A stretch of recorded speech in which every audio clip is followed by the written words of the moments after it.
नमस्कार, मी पंजाब डक. आज आहे 1 फेब्रुवारी 2026 आणि मी माझ्या हरभऱ्याच्या प्लॉटमध्ये कोरडवाच्या हरभऱ्याच्या शेतामध्ये या ठिकाणून महाराष्ट्रातल्या शेतकऱ्याला अंदाज देणार आहे. कारण की राज्यातल्या सर्व शेतकऱ्याच्या आता हरभरा काढणी चालू आहे. तर राज्यात आता पावसाचं वातावरण आहे का, तर त्याबद्दल मी खास करून एक व्हिडिओ देणार आहे. राज्यामध्ये आता उद्या त्याला 3 तारीख 4 आणि 5च्या दरम्यान उत्तर महाराष्ट्र विदर्भाकडं आणि उत्तर महाराष्ट्राकडं तुरळक ठिकाणी पावसाची शक्यता आहे. म्हणून हा अंदाज उत्तर महाराष्ट्रातल्या शेतकऱ्यांनी लक्षात घ्यायचा. नंदुरबार जिल्हा झाला, धुळे जिल्हा झाला, नाशिक जिल्हा झाला, जळगाव जिल्हा झालं, त्याच्यानंतर बुलढाणा जिल्हा झाला, अकोला, अमरावती, वर्धा, नागपूर, भंडारा, गोंदिया, अकोला ह्या पट्ट्यामध्ये काय होणार आहे म्हणजे 3 फेब्रुवारी, 4 फेब्रुवारी आणि 5 फेब्रुवारीच्या दरम्यान तुरळक ठिकाणी पाऊस पडणार आहे. म्हणून हा अंदाज महाराष्ट्रातल्या शेतकऱ्यांनी लक्षात घ्यायचा. हा पाऊस सर्वदूर नाही, फक्त राज्यात मध्य प्रदेशकडे पाऊस पडत असल्यामुळे काय होणार आहे, त्याचा असर काय होणार, मध्य प्रदेशच्या बाजूचे सीमालगतचे जिल्हे तर त्यांना ते असं जाणवणार आहे. म्हणून हा अंदाज लक्षात घ्यायचा. मग सांगायचं झालं तर मराठवाडा आणि पश्चिम महाराष्ट्राकडे नुसतं ढगाळ वातावरण राहणार आहे. म्हणून मराठवाडा आणि पश्चिम महाराष्ट्रातल्या शेतकऱ्यांना काही चिंता करायची गरज नाही. तसेच कर्नाटक, निपाणी भागातल्या शेतकऱ्याचे फोन आलं, आम्ही तंबाखू काढायला सुरुवात केली, आमच्या भागाकडे पाऊस येईल का. तर कर्नाटकचे जे निपाणी त्या भागातले तंबाखू काढणारे शेतकरी त्यांना एक सांगू इच्छितो की तुमच्या भागाकडे काही पाऊस येणार नाही, त्याच्यामुळे काही चिंता करायची गरज नाही. फक्त ढगाळ वातावरण मात्र 2-3 दिवस राहणार आहे. म्हणून हा अंदाज लक्षात घ्यायचा. राज्यातल्या सर्व शेतकऱ्यांना सांगू इच्छितो की राज्यामध्ये फक्त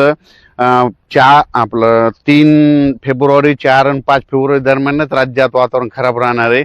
म्हणून हा अंदाज लक्षात घ्यायचा. त्याच्यानंतर 6-7च्या नंतर राज्यात ऊन वाढत जाणार आहे. 10 तारखेनंतर चांगलं असं ऊन तापणार आहे, दिवसा देखील गरमी जाणवणार आहे. म्हणून हा अंदाज सर्व शेतकऱ्यांनी लक्षात घ्यायचा.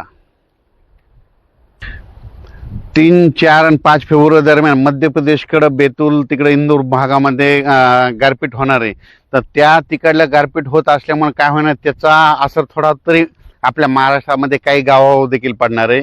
आणि ती मग राहिलो एक तर उत्तर महाराष्ट्राकडं आणि इकडं पश्चिम विदर्भाकडं म्हणजे त्या भागाकडं मध्ये घाटाच्या खाली तिकडं होऊ शकते. सगळीकडे गारपीट नाही होणार, पण काही भागामध्ये 10-20 गावामध्ये मात्र या मध्य प्रदेशकडे गारपीट होणार आहे. त्याचा असर मात्र महाराष्ट्राच्या सीमालगतच्या जिल्ह्याकडे काही गावाकडे होईल. म्हणून हे अंदाज त्या शेतकऱ्यांनी लक्षात घ्यायचा. आपलं तूर असेल तर तो झाकून ठेवायची, हरभरे आले असेल तर उद्यापर्यंत गोळा करून वाटल्यास 3 तारखेपर्यंत झाकून घ्या. त्याच्यानंतर वीट भट्टी उत्पादकांना सांगू इच्छितो, तिकडल्या संभाजीनगर काढल्या तुम्ही तुमच्या काय करा, 2-3 दिवस आपलं ते विटा झालेल्या कच्च्या विटा झाकून ठेवा. कारण की संभाजीनगरपर्यंत देखील थोडाफार तुरळक ठिकाणी पाऊस येऊ शकतो. म्हणून हे लक्षात घ्यायचं. डाळिंब शेतकरी, द्राक्ष शेतकरी, वेलवर्गीय यांना सांगू इच्छितो की काय होणार आहे म्हणजे उद्यापासून चांगलं असं 3 तारखेपासून खूप आभाळ येणार आहे. ते आभाळ येत असल्यामुळे काय होईल त्याच्यामध्ये थोडंफार धुळीचं प्रमाण आहे. म्हणून तुम्ही तुमचं फवारणीचे नियोजन लावून घ्यावे. द्राक्ष शेतकऱ्यांनी देखील आपण आपल्या फवारणीचे नियोजन करून घ्यावे. म्हणून हे देखील सर्वांना सांगू इच्छितो.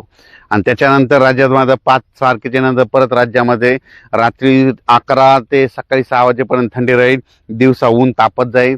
राज्यातला पारा 8-9 तारखेच्या 9 फेब्रुवारीच्या नंतर ते 14 फेब्रुवारीपर्यंत चांगला जवळपास 36-37 अंशापर्यंत पारा वाढत जाणार आहे. म्हणून हा अंदाज लक्षात घ्यायचा. उन्हाळ्याची चाहूल लागली म्हणून हे लक्षात घ्यायचं. त्याच्यानंतर परत एकदा काय होणार आहे, परत एकदा फेब्रुवारी महिन्यात आणखीन एकदा असंच वातावरण तयार होईल. त्याचा मेसेज मी